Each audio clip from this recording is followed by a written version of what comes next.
Babur in Delhi 1483 to 1530. Zahiruddin Muhammad Babur, 1483 to 1530, organizer of the Mughal administration in the subcontinent, was a relative of Timur from his dad's side and of Genghis Khan from his mom's side. Since Timur himself was a Tatar and hitched into a Burlas Turkish family, it might likewise be asserted that Babur was a Turk. The word Mughal is a Farsi debasement for Mongol, and it remained with Babur's line, despite the fact that the place of Babur favored a relationship with the name of his incredible extraordinary granddad, Timur, and called themselves Timurids. In the year 1500, the India-Pakistan subcontinent was a boundary state in the bigger Islamic world. It was to some degree protected from Central Asia because of its topography, the high Hindu Kush mountains and the troublesome passes on the Pakistan-Afghanistan line. Yet, it was a prize that no eventual champion could ignore. The rich Indo-Gangetic fields and the southern high countries of the Deccan were net exporters of merchandise up until the 18th century. Since old occasions, the flavors, ivory, iron and made products of the subcontinent were esteemed everywhere on the world. Dealers from the Roman Empire, and later from the Islamic Empire situated in Baghdad, carried on a lively exchange with the western shore of India. Toward the northwest, the Silk Road to China and the land course to Tabriz overflowed with business movement. The merchants paid for the flavors in gold and silver, thus the subcontinent had a net inflow of valuable metals.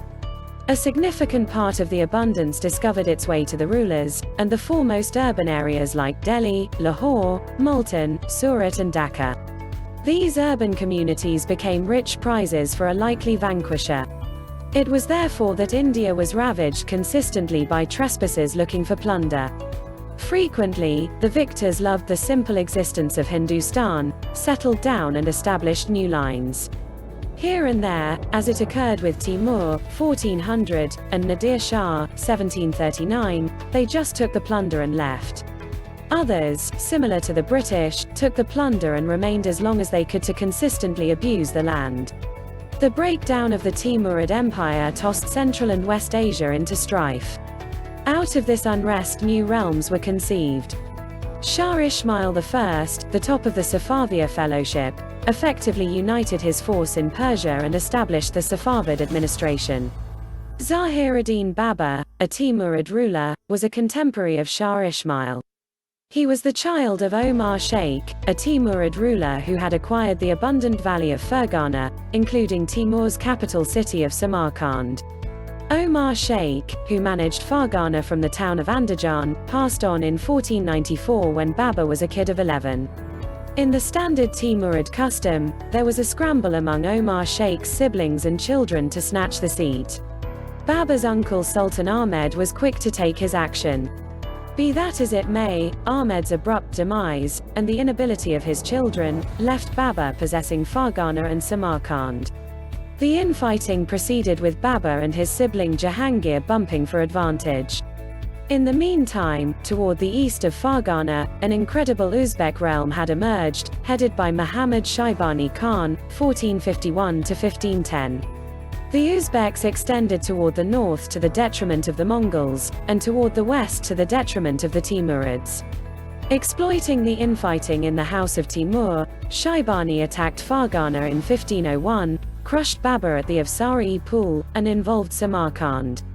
Babur escaped and for a very long time meandered around the slopes of Afghanistan and the fields of Khorasan. He made a few endeavors to recover Samarkand, however each time endured rout because of Shaybani. Babur, and his relatives the great Mughals of Delhi, never surrendered their cases on Samarkand. As late as 1630, Emperor Shah Jahan, extraordinary grandson of Babur, dispatched an ineffective campaign from Agra to recover Samarkand. In the political unrest of the occasions, there were consistently openings for an ambitious ruler. Babur tracked down a home in Kabul, which he took in 1504. Then, the Uzbek advance proceeded toward the south. In 1505, Shaybani attacked the regions of Hussein Baikara, another Timurid ruler, who managed from the city of Herat. In light of a solicitation for help from Baikara, Babur progressed towards Herat, however pulled out on the grounds that Baikara kicked the bucket, 1506, preceding Babur could reach there. The Uzbeks proceeded with their development in Khorasan, accepting Merv and Nishapur as they went.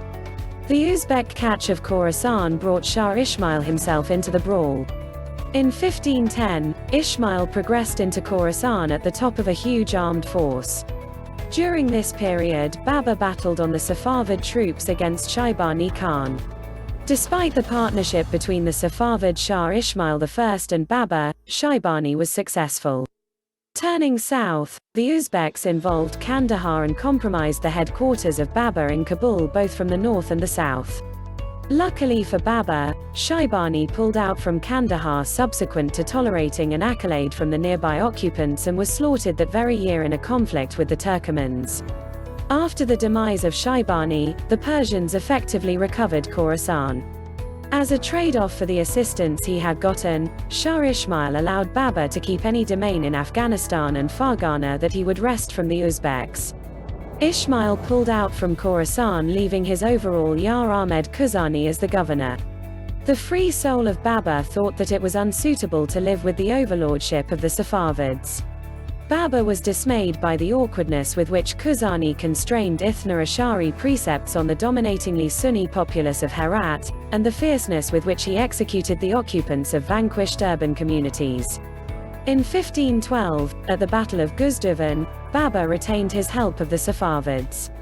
The Uzbeks were triumphant and Khuzani was executed in the fight. Baffled with his endeavors to recover Samarkand, and with the military-political strife in Central Asia, Babur turned his consideration east towards Hindustan. He believed the seat of Delhi to be his by temperance of his inheritance from Timur. Delhi was right now administered by Ibrahim Lodi, 1517 to 1526, the remainder of a line, which had governed India since 1450. Ibrahim, dissimilar to his dad Sikandar Lodi, was a political bantam who couldn't deal with the interests in the Delhi court. India was overflowing with shakiness. Bengal and Punjab were in rebellion. The Rajputs under Rana Sanga were ready to fight. Babur made a few attacks into India through the Khyber Pass and tracked down the tactical environment positive.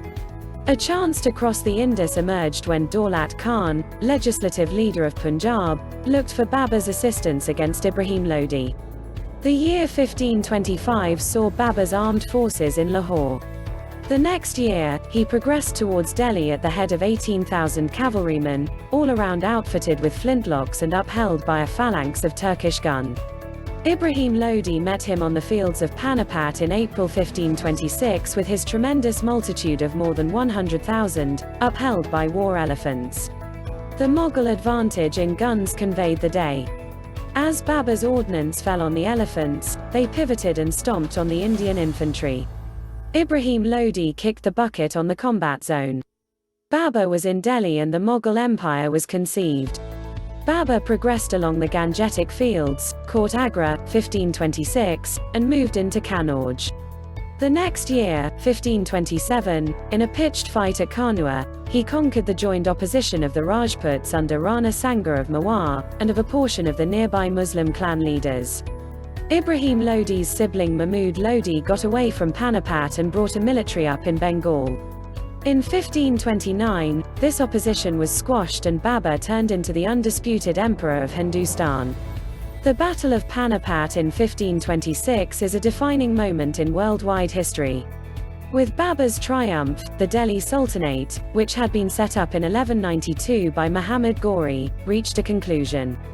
Its place was taken by the Great Mughal Empire, which merged the domains of South Asia and left as its heritage the way of life, craftsmanship, design, organization, music, language, food and customs of present-day India, Pakistan, Bangladesh and Afghanistan. It was the Mughal time frame that saw the principal business contacts with European forces, which at the appropriate time changed the historical backdrop of Europe and Asia the same. Babur was not just an eager warrior and a quintessential pioneer, yet an incredible author also. His diaries, gathered under Babur Nama, are viewed as perhaps the best confirmation of a ruler, and involve a spot in world historiography close by the journals of Caesar. His strong passing brings out the affectability of his spirit, yet in addition the prevalent Sufik twisted of his occasions.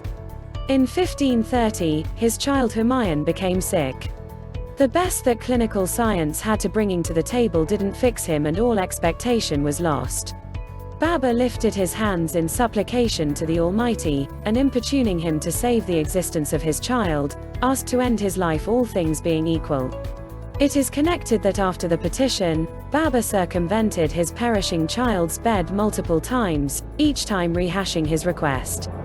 He kicked the bucket before long, while his child recuperated and turned into the following emperor of Hindustan. Thanks for watching. Bye now.